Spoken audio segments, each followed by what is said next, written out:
Today, nagluluto ako ng itlog. Anong gagawin mo sa itlog? Lulutuin ko. Ano nga ang klaseng luto? Scramble. Scramble. Scramble egg. Scramble egg. Diba? Sarap guys na. Sarap guys na.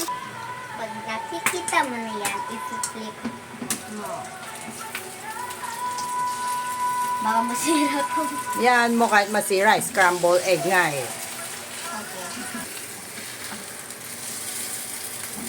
Tapos, hintayin nating Maluto. mag-dry. And then, Mag-dry. pag dry na siya, Ikakainin natin. luto na. Luto na. Tapos kakainin na natin. O yan mo muna siyang mag-brown. Brown.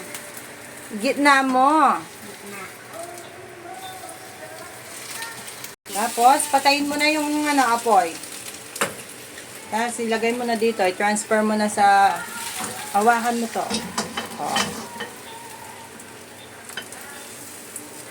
Ito na po yung itlog ko.